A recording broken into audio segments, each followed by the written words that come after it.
All right, well, why don't we go ahead and get started. Good morning, everybody, and welcome to the EPA's Computational Toxicology Communities of Practice. My name is Cameron Clark. I'm a student contractor here at NCCT.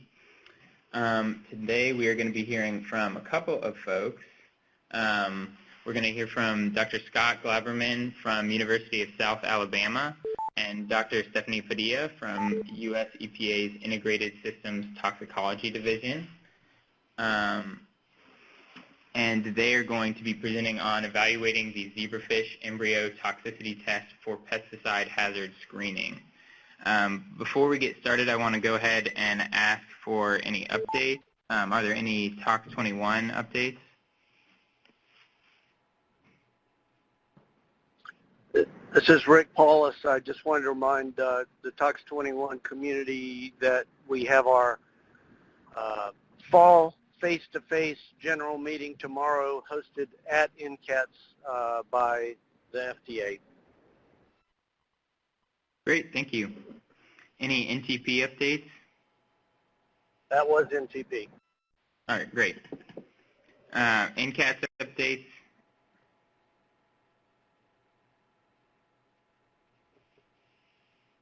FDA updates? ToxCast updates? And any ExpoCast updates? All right, great. Well, thank y'all. Just want to remind everybody that the next Communities of Practice will be November 17th. We adjust a little bit around the holidays, so we hope you will join us then at the same time, 11 o'clock.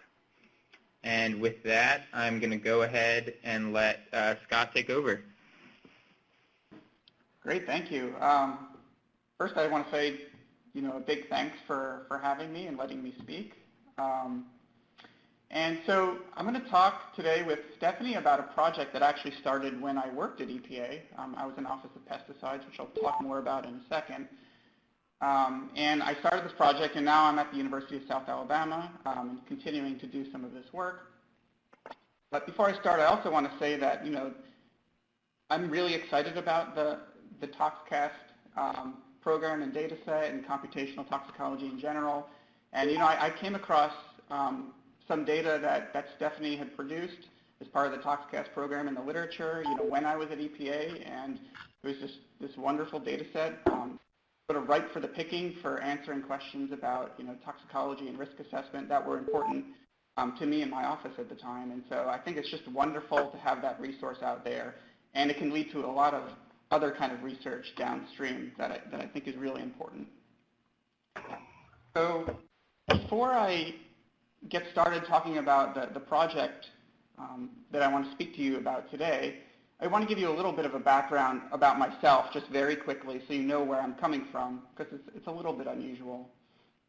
And it'll help you understand some of the context for how I present the project or how we present the project. So I started out really as a much more theoretical ecologist and evolutionary biologist. So if I would call myself anything, it would really be an evolutionary biologist. And so that's what I got my graduate degree in. And then after grad school and a postdoc, I moved on to this great program called the AAAS Science and Technology Policy Fellowship.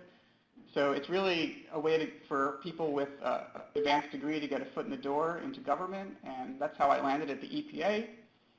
And so for about 5 years or so, I worked at EPA's Office of Pesticide Programs in the Environmental Fate and Effects Division, doing a lot of ecological risk assessment.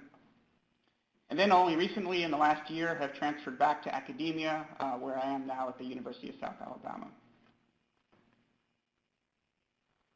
So in my research, what I really like to do is blend, this previous background in ecology evolution with really what I learned on the job in terms of ecotoxicology in the pesticides office.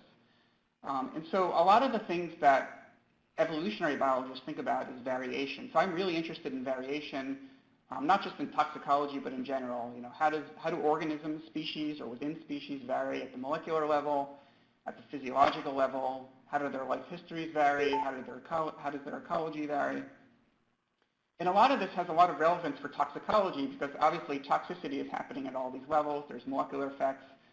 all the way up to ecological effects, which is sort of you've been made well known through the adverse outcome pathway concept.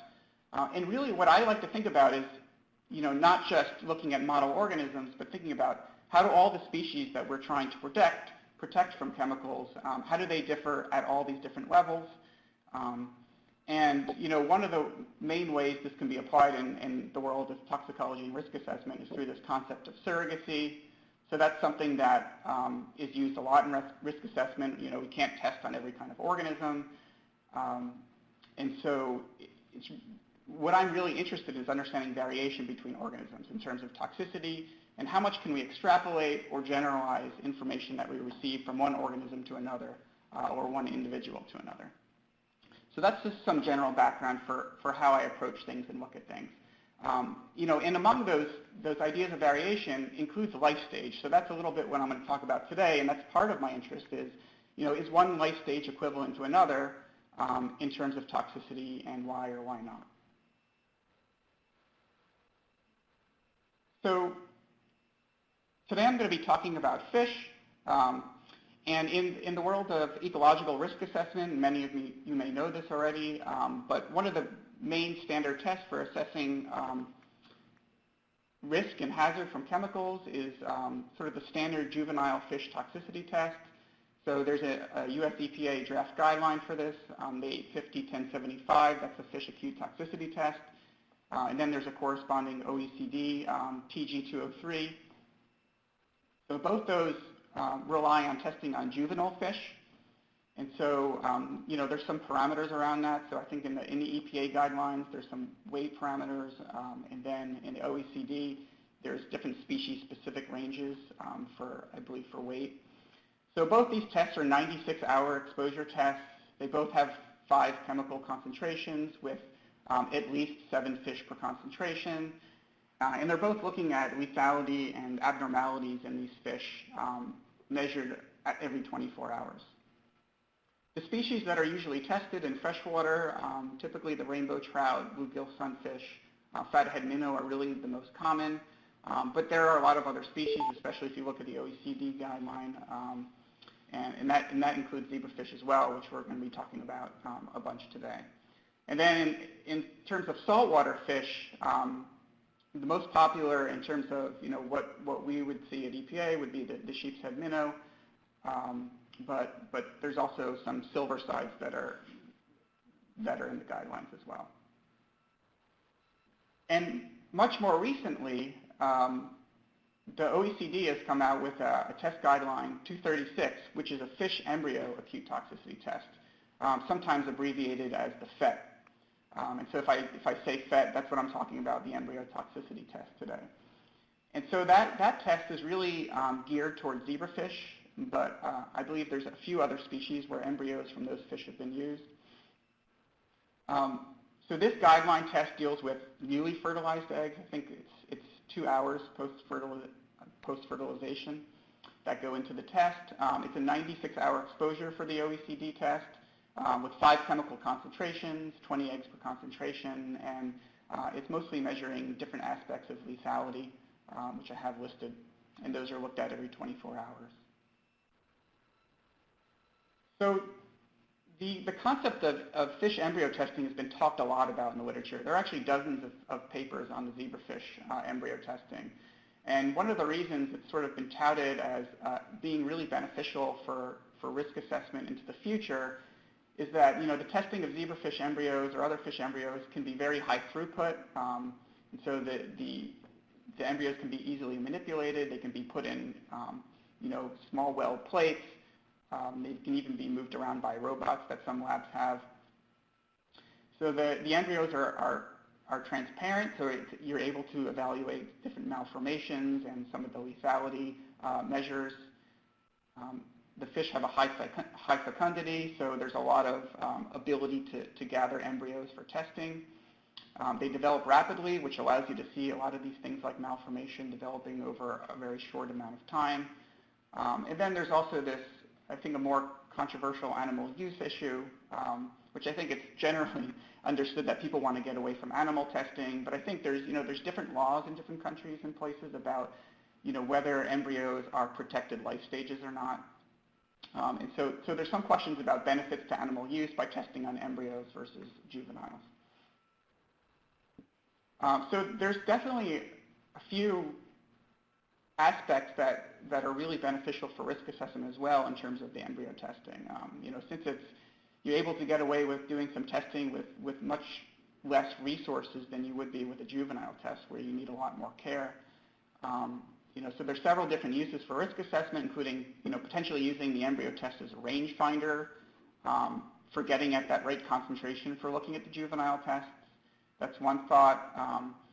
Using the embryo data as supplemental data for risk assessment. So maybe having different life stages. So you have the juvenile life stage, embryo life stage. You just know more about what's going on in terms of the hazard to the organism, and then calculating risk. And then, some have talked about actually eventually replacing the more intensive juvenile fish testing with the zebrafish embryo test.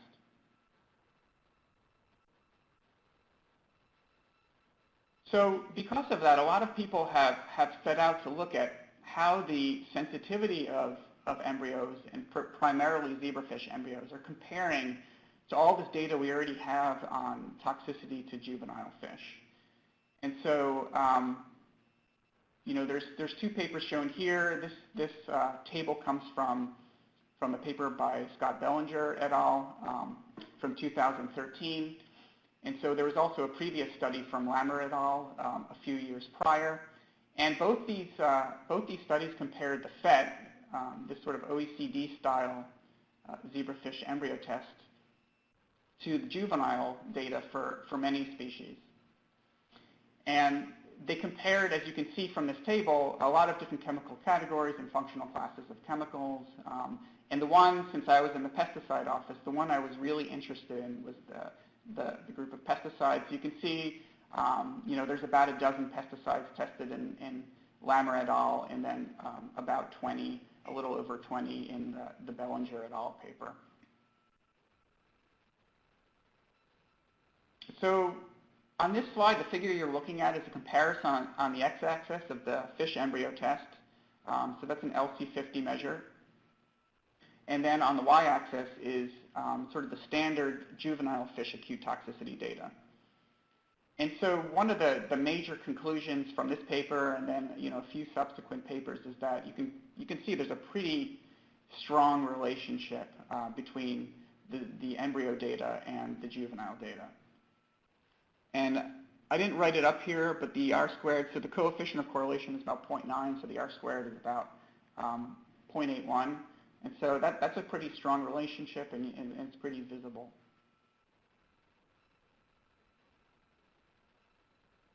So Bellinger et al. Also divided the chemicals into classes, like I mentioned. So you can see here some of the intercepts and the correlation coefficients for these different groups. Generally, the intercepts are around 1, so it's suggesting kind of like a 1-to-1 toxicity relationship between the zebrafish embryos and the different juvenile fish species. And for all these groups, the coefficient of correlation is also pretty high. You might notice the pesticide one is a little bit lower, and that's something that we're really going to focus on for the rest of the talk. So the goal, when I started this project, actually back in 2013, so it's been a while, was to really better define the domain of applicability of the zebrafish embryo test for how we look at pesticide hazard and risk assessment. And so what I mean by that is I really wanted to see how the zebrafish embryo data stacked up against the standard juvenile data for pesticides specifically, because again, that's the office I was in, that's what I was really interested in. And then also look at whether the mode of action of the different pesticides was somehow related to the level of sensitivity in the zebrafish embryos. The problem with doing this for pesticides was that at that time, so this was starting in 2013, that there really wasn't a lot of zebrafish embryo tests available for pesticides. And I think still today there really isn't that much available for pesticides. The data set is continually growing now that it's a guideline study, but there still really isn't a ton of data to look at for the FET test. And so that's one of the beauties of ToxCast. So I just came across Stephanie's paper, and it had just a ton of data on a lot of different chemicals, but it included many pesticides. And I thought, wow, this is a great chance to shed some light on the question of pesticide sensitivity in embryos and juvenile fish.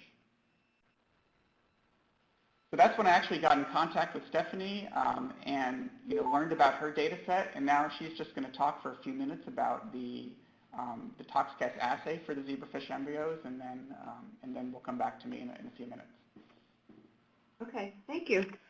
So, it's funny you should say that, because that's exactly what I wanted to happen when it was a collaboration between NHRL and NCCT. When we set out to analyze all these chemicals, I really wanted it to be picked up by somebody who could actually use the data and begin to see what it was, basically use it in some way that would be, give information for risk assessment. Because you go through and you test all those chemicals and you think, boy, and you put it out there and you think, boy, I hope somebody can use this for something. So it was great when Scott called me and he wanted to use the data. So the data set, and this is probably very familiar to a lot of people on the phone, is about 309 chemicals, some replicates in there, which I'm going to show you some data from. But largely they're pesticides and antimicrobials. And in the zebrafish, in our assay, about 70% of them were positive. And when we first started running plates, we were beginning to get a lot of fish that had been affected by being treated with these chemicals during development. And I remember thinking, man, all these chemicals are out there in use, but then I'm thinking they're also designed to be biologically active. So the fact that they were having effects on zebrafish development at some concentration wasn't exactly surprising. The assay is actually different from the OECD assay, the guideline, or the FET guideline, because when we designed this assay, we were not thinking about ecological risk. We were thinking about human health risk. And so we designed the assay so that we take each embryo, we put it into a well of a microtiter plate, and then we treat the embryo every day, and we renew the solution so that they get new chemical every day up until the age of about 5 days. And in these 5 days, they go from a fertilized embryo to a small swimming fish. And then on the 6th day, we rinse out the chemical, and we look at the fish, and we look at it, and we see if it's abnormal or normal, and we look to see if it's dead or alive, and we also look to see if it's hatched. And the degree of abnormality, the degree of whether it's dead or not, and whether it's hatched or not, all get changed into a number, and we have a dose-response curve, which I will show you on the next page, but I'm not ready to go there yet, Scott. And if you just look at our highest dose was around 80 micromolar, and if you just look at the distribution of the toxicities of these chemicals, this is sort of an AC50, which is basically half potency for each one of these chemicals. Most of them are above 10 micromolar, but there's quite a few that go from maybe 3 down to 0.1 micromolar, and then we have very few that are extremely potent. We had 2 chemicals, thiram and rotenone, which actually we did not get a lower dose profile for those, because even at the lowest dose that we used, which was, we had 11-point dose response curve, were either caused malformations or death in the fish. So 70% of the chemicals caused effects. Most of those effects were above 1 micromolar, but there were some that were quite potent. So now can we have the next slide, please? So this is some examples of the dose response curves and sort of what the data look like. As I said before, the highest dose was around 80 micromolar, and the lowest dose was down around 1 nanomolar. And one of the things that I wanted to show from this slide was the fact that we could run the same chemical over and over again and still get the same results. And so these are part of our replicate, inventory. And the top chemical, 3-iodo, it's by basically a carbamate, the top left. The people in NCCT, mainly Matt Martin, runs curves on these to define what the dose, the AC50 is. And for this chemical, we had two models. We had a hill model. We also had a gain loss model, which is a blue curve, and the hill model is a red curve. And you can see how they've gotten the AC50s for each one of these. The lower left is a negative chemical, ETCC, and then the two on the right are positive chemicals. And you can see that even though we ran these chemicals multiple times, we got basically the same sort of dose-response curve. And sometimes those curves were a month apart, 2 months apart. So this is the kind of data that Scott was working with. Dose-response curve, 11-point dose-response curve, approximately 2 to 3 animals on most chemicals at each point. Okay, I am finished. Okay. So now that I discovered that great data set, the task I had before me was then to find a good data set of the juvenile fish toxicity for pesticides and then compare it to that ToxCast phase 1 data. So we have a great resource in the Office of Pesticides, which is something called the Ecotoxicity Database. So there's a ton of data from all different kinds of organisms, because in that office they deal with plants and animals, invertebrates, and vertebrates. But as part of that, there's a lot of data for juvenile fish. A lot of that data is really high quality because it comes from the registrant submitted studies for pesticides. And so, people in the pesticides office go over those studies, make sure that there's no major problems with chemical concentrations and other aspects of the design. So I think it was a very high quality data set. And I also checked a lot of that data over just to make sure, of the quality. And so what I did was I compiled data with a student intern that I was working with for 3 of the major species that we get data in at the EPA, so the rainbow trout, the bluegill sunfish, and the sheepshead minnow.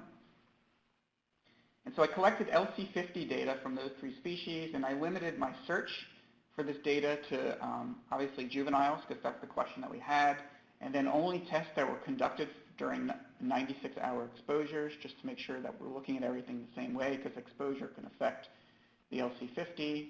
And then only looking at pesticides where the technical active ingredient was tested.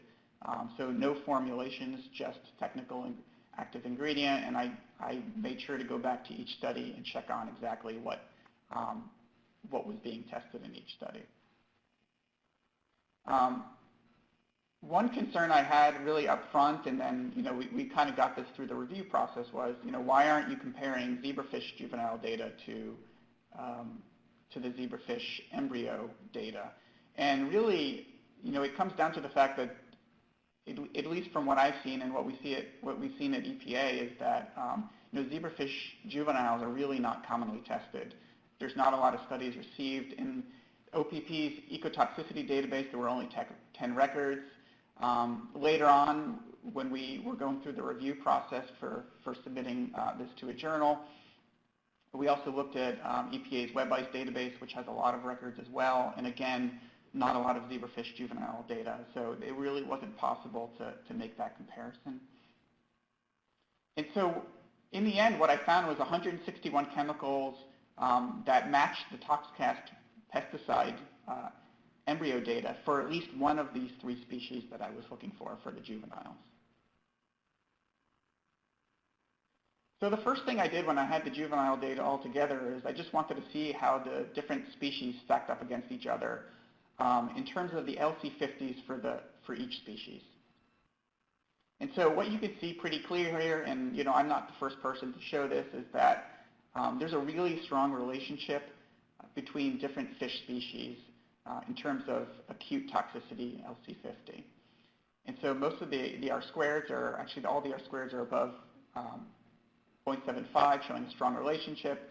And just to note, because I am interested in variation among species and within groups, so all these 3 fish come from different families, and so it's not similar in terms of close relationship. They're actually more distantly related, and they still have a very strong relationship in LC50.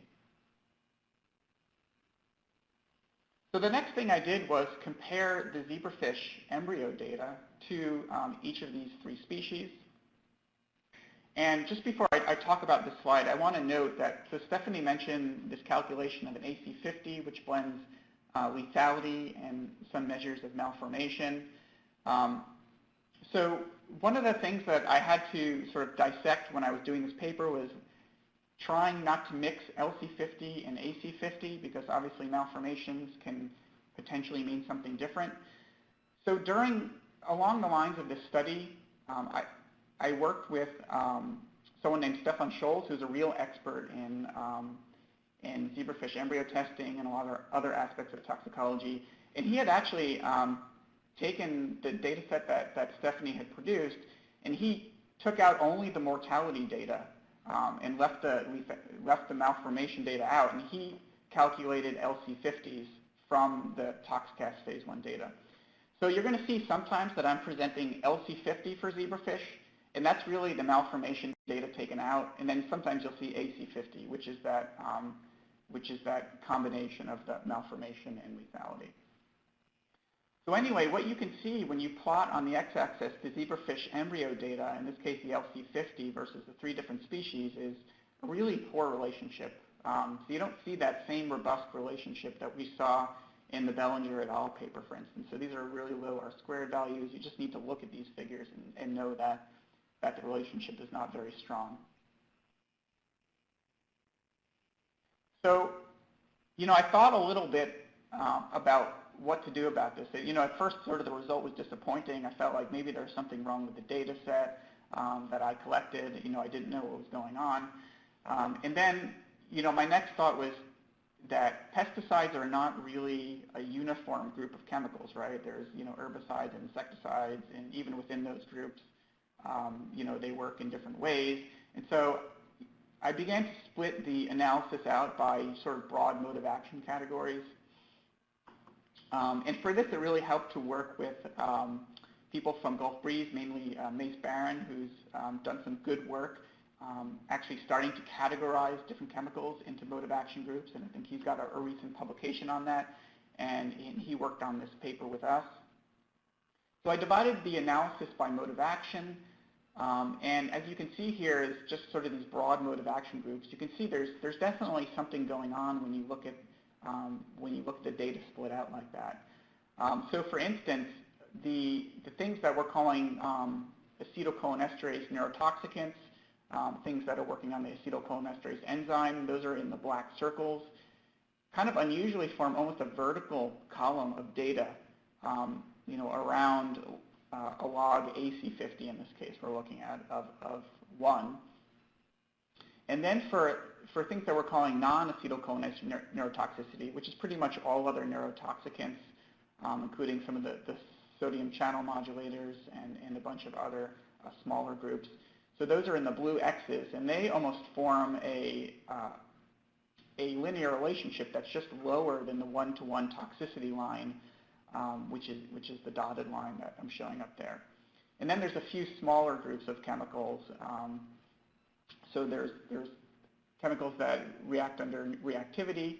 Then there's electron transport inhibition, which are very few. But then you can see narcosis really falls more along that 1-to-1 line. And this I believe is really what they're seeing in a lot of these other studies, showing a very strong relationship between the embryos and juvenile fish. So what I did on a statistical basis was to divide this analysis using the mode of action categories as factors and the analysis of covariance. And that actually ends up as increasing the R-squared greatly. So you end up with an R-square of about 0.7 when you run the ANCOVA.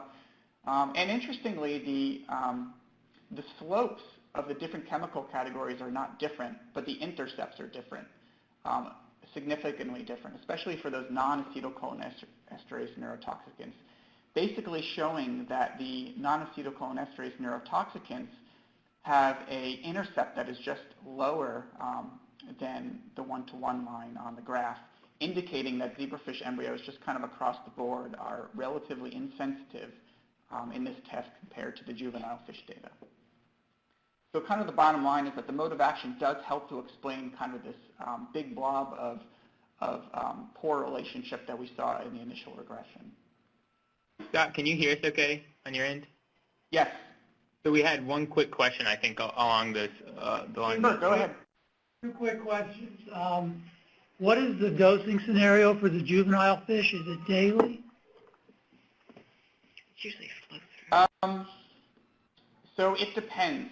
I think we get it in different. I didn't exclude any data.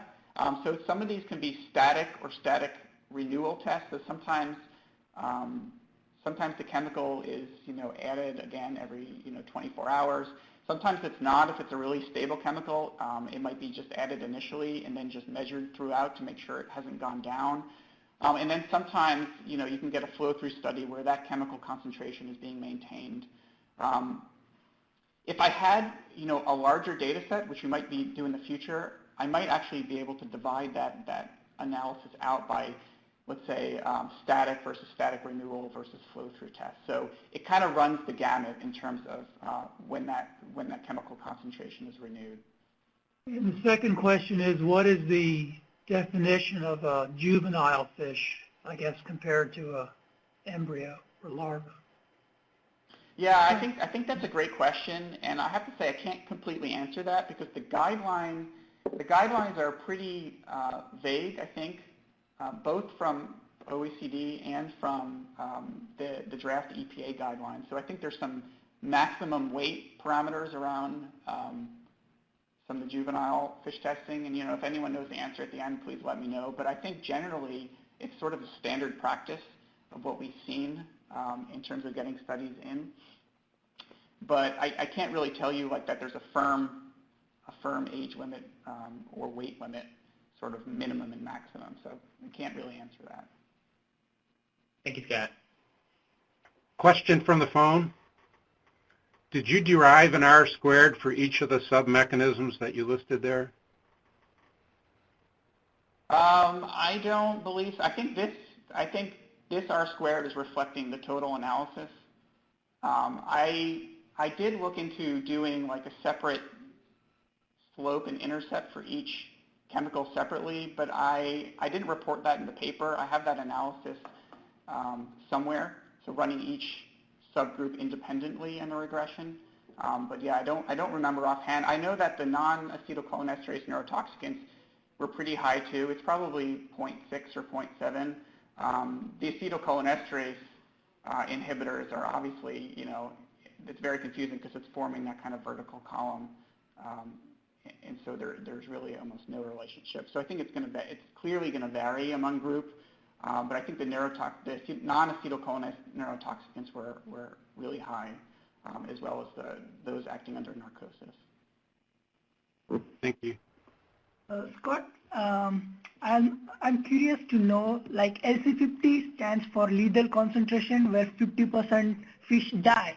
So like I'm curious to know whether is there some way one can identify what the cause of the death? Was it like a narcosis? Was it acetylcholinesterase blockage?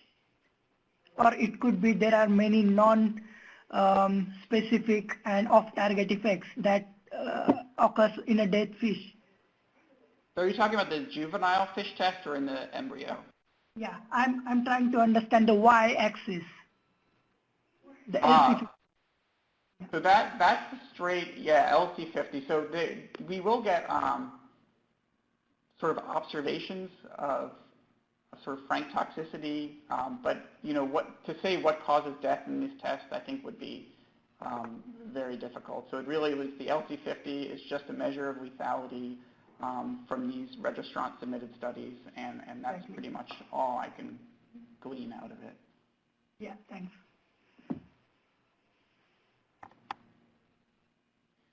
Okay, so basically the next figure is just showing something really similar, which is just the breaking out the comparison by target pest group, most of which are insects or fungus or plants, because that's those are the main kind of pesticides that we see, and it really just follows the mode of action categories. Mostly in the fact that the insect category is just sort of a combination of the acetylcholinesterase and non-acetylcholinesterase neurotoxicants. So, most insecticides are neurotoxicants, and that's kind of why you see, again, these blue X's below the 1-to-1 toxicity line, showing that neurotoxicants are really less sensitive in the embryos than in the juveniles.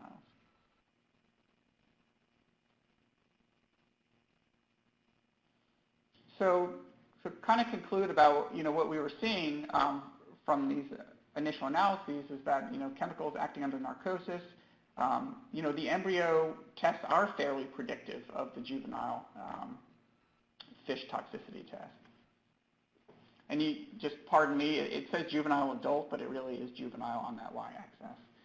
But for neurotoxicants, the embryos are clearly less sensitive, and so I kind of broke this out into another figure that I never, eventually used in the paper, but it just shows chemicals acting under narcosis versus neurotoxicity. And so that kind of highlights that relationship a little easier for the eyes. And so one of the main issues about looking at zebrafish embryos for pesticide hazard assessment is that there is a high proportion of neurotoxicants, for example, pyrethroids and acetylcholinesterase inhibitors that are really acting on the nervous system. And so, then I started to think about some explanations, and I'm not by any means a zebrafish biologist. I think Stephanie can answer a lot more questions about, what's mechanistically going on in terms of the zebrafish physiology. But, some initial thoughts I have are, could this have something to do with the level of nervous system development in the embryos? Could it have something to do with, embryos not being able to metabolically activate certain chemicals?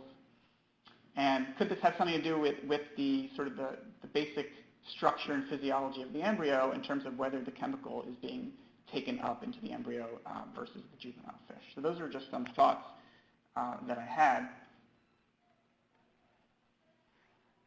So one of the major questions that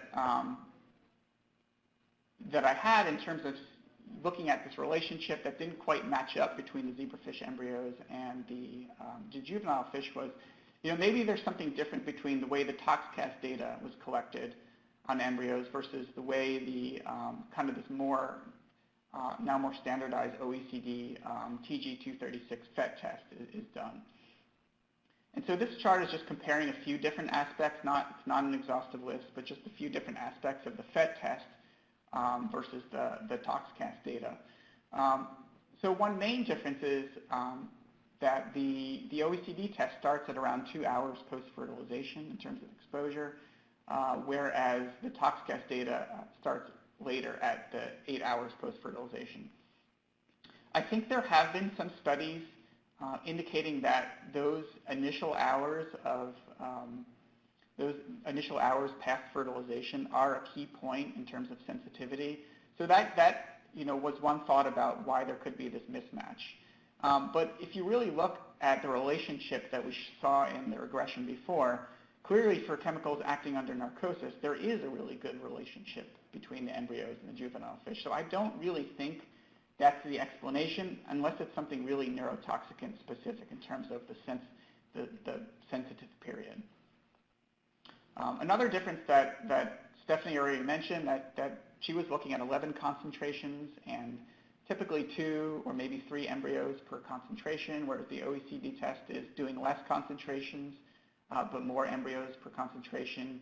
This is something that we dealt with a lot in the review process for our paper, just kind of talk this out a little bit more. But I think it's pretty clear when you look at the lethality data that you're getting a pretty clear picture, since there's so many concentrations, where the LC50 or AC50 is really lying within an order of magnitude. So I feel like the ToxCast data is still pretty accurate in terms of getting at that level of effect. And just again to mention, like the OECD test is really looking at the lethality measures, whereas the ToxCast data is looking at the AC50, which includes malformations. But again, we were able to split that out, and I really didn't see any difference when we used the LC50 from the ToxCast data versus the AC50. It was really the same relationship. And then in terms of the study design, the OECD test can be static or for renewal test versus the ToxCast data, which the solution is being renewed.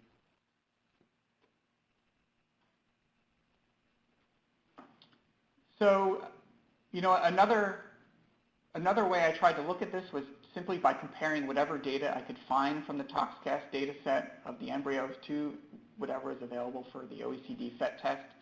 At the time, there really isn't a lot of chemical overlap, not as much as I expected, although probably by now there could be more and it would be worth taking a look again. But this is just showing the relationship between the ToxCast data, embryo data on the x-axis, the OECD data on the y-axis, and there's I think there's a pretty clear linear relationship with you know, a slope and intercept that are really around 1. There is one outlier at the top left, which is chlorphalanyl. I haven't looked at too much of what's going on there, but I think there also might be issues with levels of solubility with that chemical. But I think there's nothing to suggest that the ToxCast data is showing anything different than the OECD data.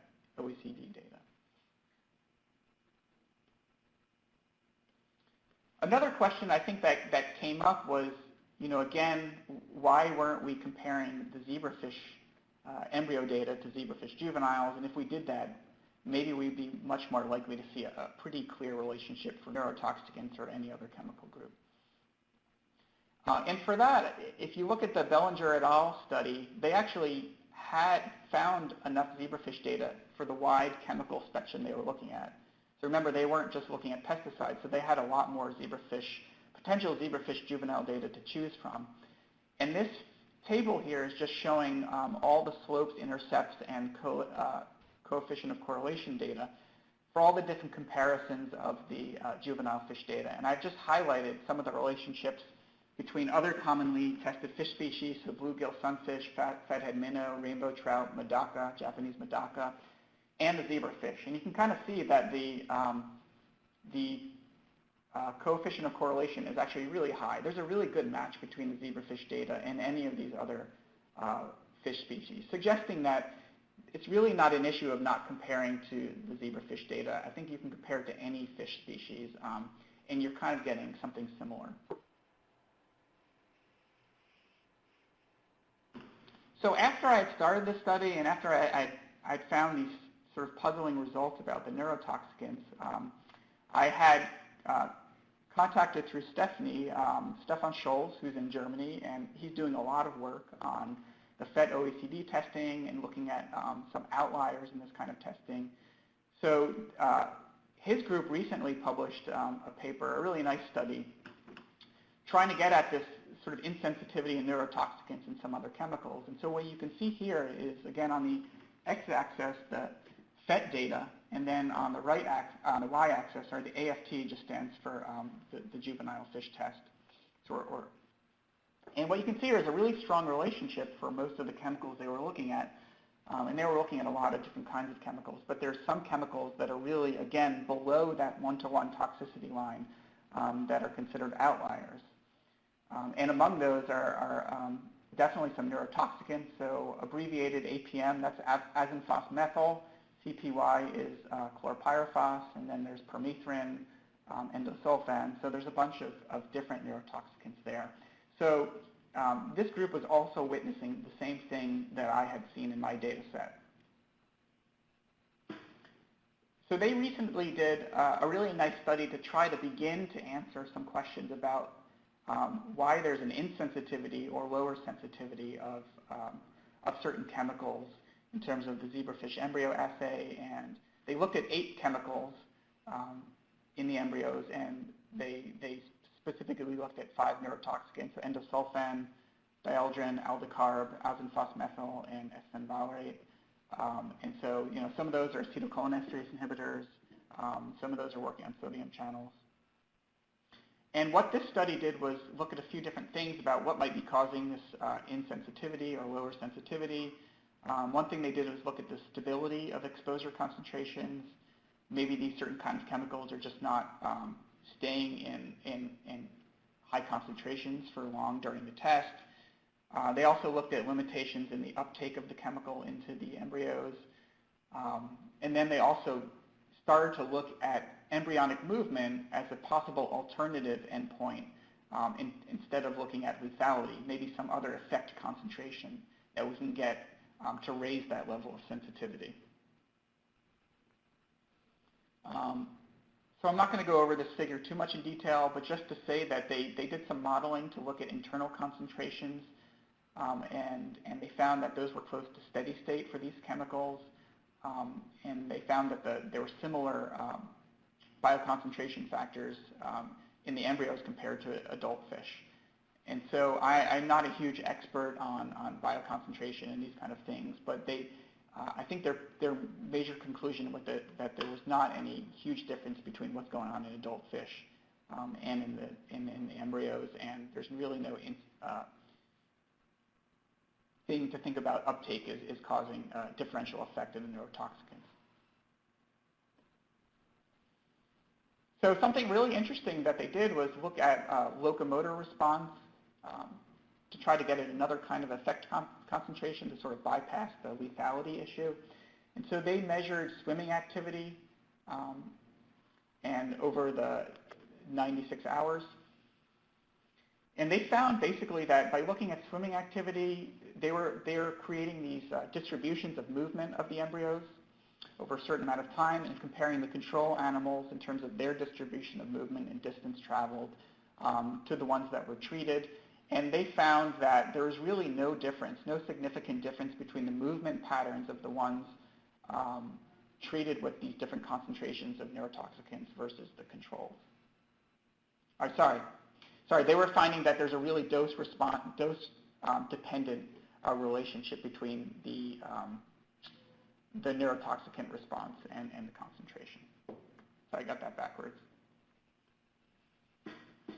So this is a figure kind of that they have sort of summarizing that if you kind of look at this column on the right, there's a bunch of chemicals that either have a lower neurotoxicant concentration or complete insensitivity to neurotoxicants. But when you add in that EC50 measure of behavior and locomotor response, you're really getting close to a more of a one-to-one measure in terms of toxicity, looking at the zebrafish embryo locomotor response versus lethality in the adult fish.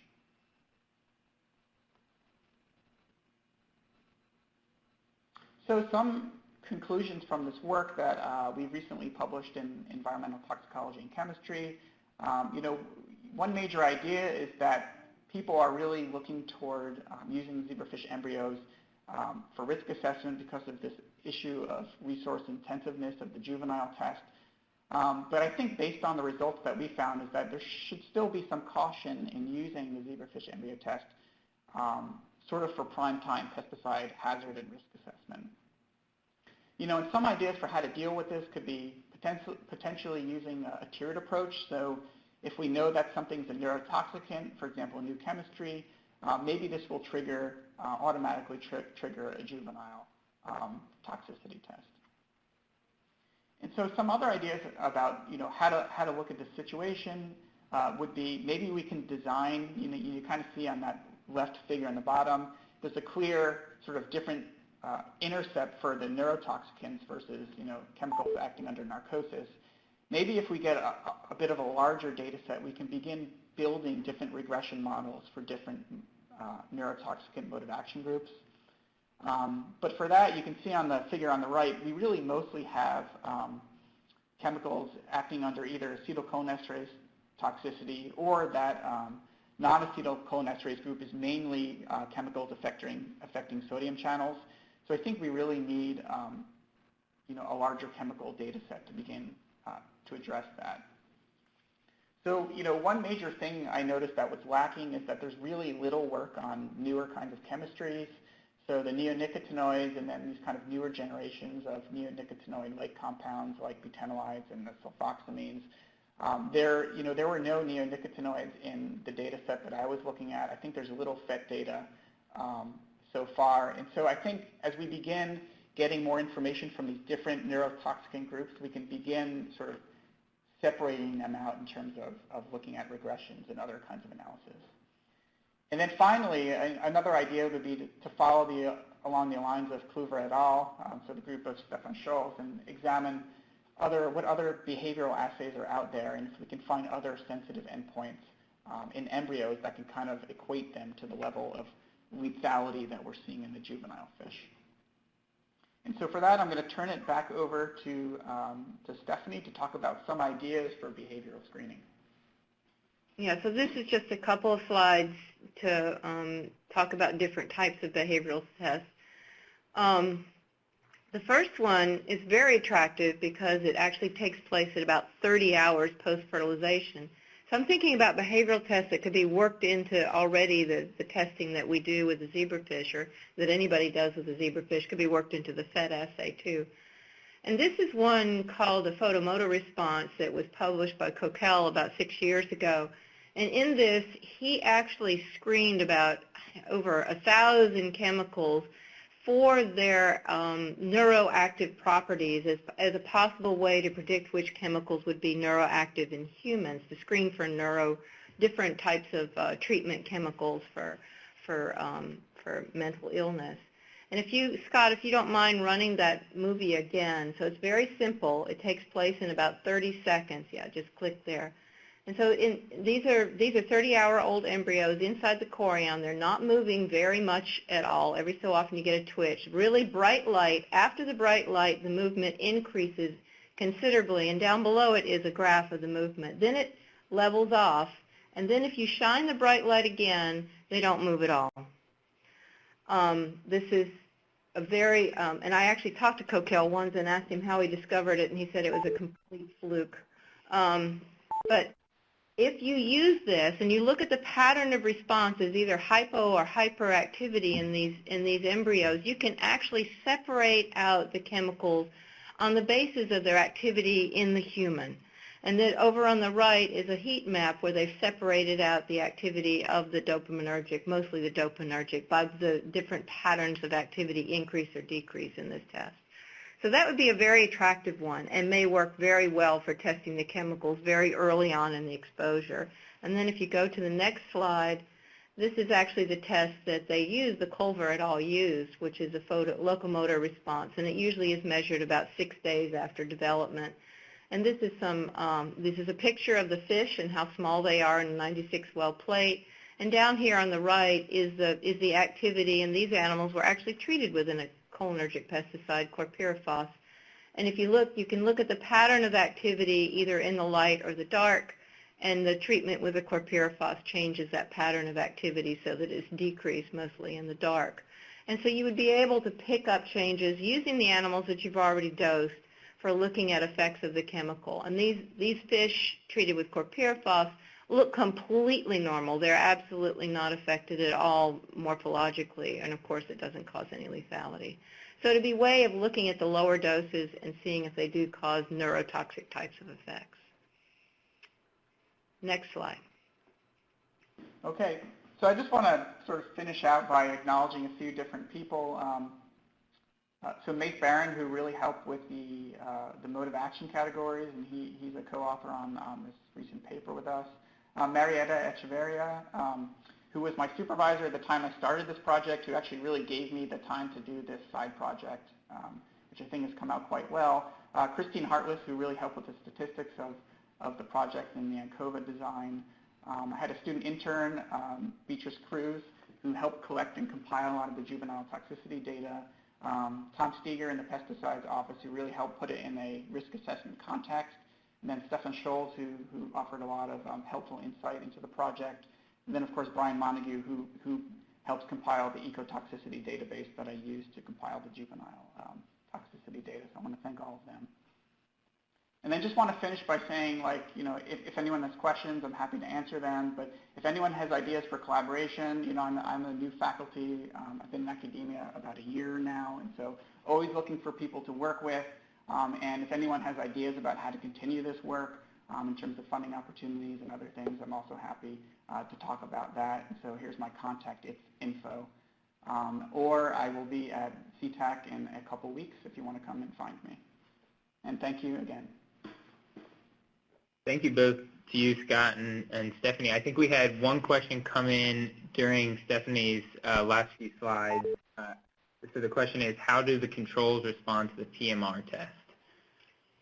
Oh, well, that was actually controls that we were looking at. So the movie is of controls, and the graphic down at the bottom below the movie is the control response.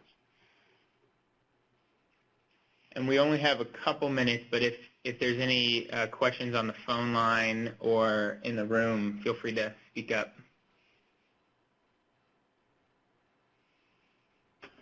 For the question from the phone, for the plots for the cholinesterase inhibitors, since there was probably in vitro cholinesterase inhibition data from ToxCast for those, did you plot a regression of the R squared for the cholinesterase versus the lethality by any chance for the zebrafish and the other fish?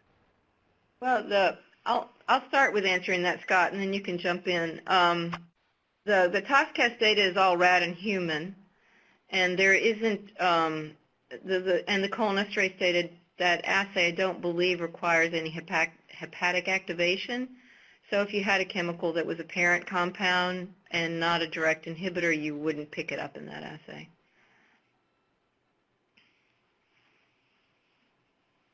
But I don't think we did it. Did we, Scott? No, we did not do that.